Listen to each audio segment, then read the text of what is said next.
E aí galera, graça e paz, tudo bem com vocês? Eu espero que sim, em nome do Senhor Jesus. Estou aqui para compartilhar mais uma vez a palavra de Deus com vocês. E hoje eu estou dando continuação à mensagem que tem como o tema o que te envolve, Deus ou o mundo. E a segunda palavra de hoje, nós vamos começar com 1 João capítulo 1, do versículo 1 ao 5. E a palavra do Senhor diz assim: o que era desde o princípio, o que ouvimos, o que vimos com os nossos olhos, o que contemplamos e as nossas mãos apalparam. Isto proclamamos a respeito da palavra da vida. A vida se manifestou, nós a vimos e dela testemunhamos e proclamamos a vocês a vida eterna, que estava com o Pai e nos foi manifestada. Proclamamos o que vimos e ouvimos, para que vocês também tenham comunhão conosco. Nossa comunhão é com o Pai e com seu Filho Jesus Cristo. Escrevemos estas coisas para que a nossa alegria seja completa. Esta é a mensagem que dele ouvimos e transmitimos a vocês. Deus é luz, nele não há treva alguma. Eu vou dar continuidade para a gente ter um entendimento melhor e conclusivo. O versículo 6 diz: se afirmarmos que temos comunhão com ele, mas andamos nas trevas, mentimos e não praticamos a verdade. Se, porém, andarmos na luz, como ele está na luz, temos comunhão uns com os outros, e o sangue de Jesus, seu Filho, nos purifica de todo pecado. A segunda palavra se encontra em Gálatas, uma palavra bastante conhecida. Está lá em Gálatas, no capítulo de número 5, versículos 22 ao 25. Diz assim: mas o fruto do Espírito é amor, alegria, paz, paciência, amabilidade, bondade, fidelidade, mansidão e domínio próprio. Contra essas coisas não há lei. Os que pertencem a Cristo Jesus crucificaram a carne com as suas paixões e os seus desejos. Se vivemos pelo Espírito, andemos também pelo Espírito. Vamos lá. 1 João capítulo 1, do versículo 1 ao versículo 7. Eu li e, primeiramente, essa palavra ela inicia com afirmações convictas, afirmações sem dúvida alguma do que foi testemunhado, do que foi vivenciado, e essas afirmações elas são ditas exatamente por alguém que teve um encontro com Jesus. E este Jesus que teve um encontro com este discípulo é o mesmo Jesus de hoje que se manifesta e que se faz ser encontrado e recebe e também faz parte da vida de todo aquele que o procura, que o chama, que o busca com sinceridade.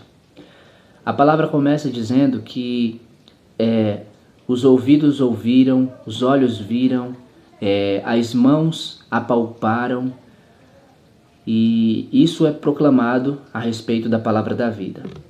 E aí o versículo 2 ele fala: a vida se manifestou, nós a vimos e dela testemunhamos e proclamamos a vida a vocês, a vida eterna que estava com o Pai e nos foi manifestada. Esse versículo 2 de 1 João capítulo 1, ele me lembra muito aquela palavra lá de João capítulo 8, versículo 12, quando diz... E Jesus ele respondeu: eu sou a luz do mundo, quem me segue não andará em trevas, mas terá a luz da vida. Porque diz claramente, a vida se manifestou, e Jesus ele veio como luz a esse mundo, e como ele disse, eu sou a luz do mundo, quem me segue não andará em trevas, mas terá a luz da vida. Então, os versículos eles vão se completando, né? O versículo 3 e 4, o versículo 3 diz: proclamamos Proclamamos o que vimos e ouvimos para que vocês também tenham comunhão conosco. Nossa comunhão é com o Pai e com seu Filho Jesus Cristo. Veja, escrevemos estas coisas para que a nossa alegria seja completa. E então no versículo 5 ele diz que a mensagem que nós recebemos foi esta, que dele ouvimos e transmitimos a vocês. Deus é luz, nele não há treva alguma.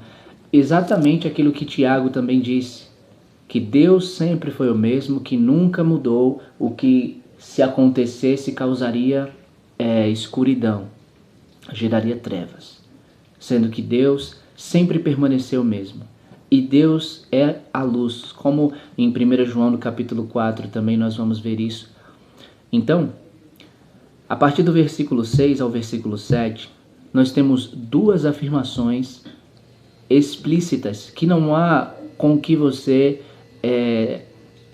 ficar com dúvida, que não há com que você achar, não há. Não tem achismo, não tem dúvida. São duas palavras claras. Não tem nem o que explicar sobre essas palavras. O que tem a dizer é exatamente o que está escrito e é o fato. A palavra diz, se afirmarmos que temos comunhão com Ele, mas andamos nas trevas, mentimos e não praticamos a verdade. Se eu afirmo, eu falo que eu tenho comunhão com Deus, mas eu ando em trevas, então eu estou mentindo. Eu não estou falando a verdade, porque eu estou dizendo uma coisa com a minha boca, que eu tenho comunhão com Deus.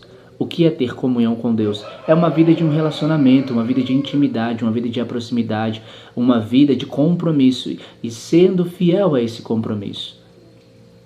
Comunhão é um nível a mais sobre um relacionamento, por exemplo, a amizade.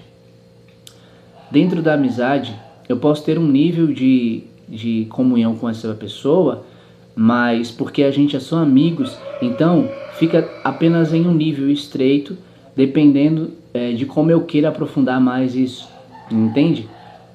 Em um casamento já é totalmente diferente, porque você se mostra e a pessoa te conhece de uma forma que um amigo não.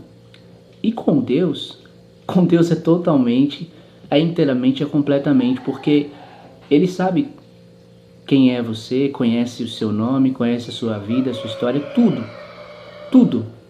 Então, quando falamos sobre termos comunhão com Deus, isso é algo muito sério. E o ter comunhão com Deus, simplesmente, para ficar bem claro para você entender, é você andar com Deus e você obedecer a Deus em todas as coisas, lutar e se esforçar para ser fiel a esse seu amigo que está ao seu lado e procurar agradá-lo, entende? Só que aqui a palavra está falando que se eu afirmar que eu tenho comunhão com Ele, então a minha mentalidade ela muda, ela se torna diferente, porque eu passo a me ver como um filho de Deus que foi amado por Deus e que, porque Ele me amou, Ele mandou o seu Filho para que fosse crucificado e se sacrificasse no meu lugar.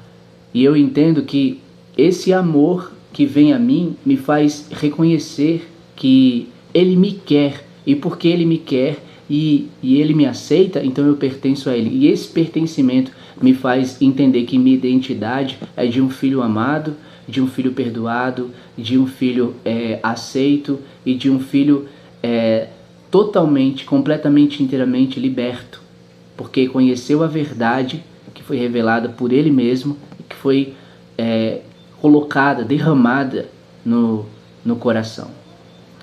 Então, se você ainda não entendeu quem você é em Deus, porque ao entender que quem nós somos em Deus, nossa identidade, essa verdade de quem nós somos em Deus, faz com que a gente veja essas coisas do mundo, veja as coisas terrenas, como se não fossem nada, como se não valesse a pena trocar Deus por elas. E você vê que Deus é muito melhor, é muito maior do que cada uma delas, assim como quando Cristo foi tentado e todos os reinos e sua glória desse mundo foi mostrado a Ele. E Ele sabia qual era a sua identidade, e Ele sabia que como filho o único que deveria ser adorado seria somente o Pai. Então, se você não se vê, ou se você ainda não entendeu, não compreendeu que você é um filho de Deus, que Deus te vê como filho, como filha, então peça a Deus para Deus abrir seus olhos. Assim como Geazi, ele não viu o exército celestial, e o profeta Eliseu orou ao Senhor e pediu para que o Senhor abrisse os seus olhos, e quando Deus abriu, ele viu muito mais do exército celestial do que o exército inimigo. Então, que Deus ele possa abrir os seus olhos para você entender que, assim como a palavra diz no versículo 25, se vivemos pelo Espírito, andemos também pelo Espírito.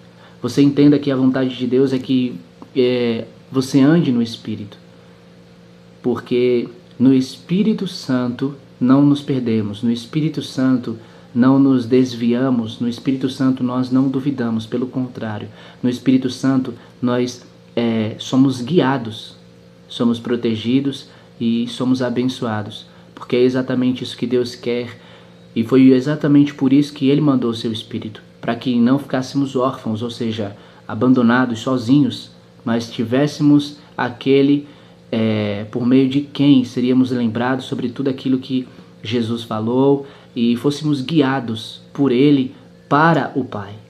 Então, que você possa refletir sobre essa palavra e entender que Jesus te ama muito e que sua vida é importante e que Ele criou você não para te perder e nem para você se perder para esse mundo, mas para que você se ache nele, se conheça nele e revele quem Ele é, o amor dele para este mundo.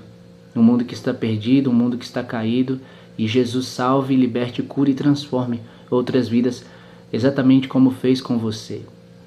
Ainda há esperança, ainda há força, ainda há restauração, ainda há libertação, ainda há oportunidade. Jesus não mudou com você.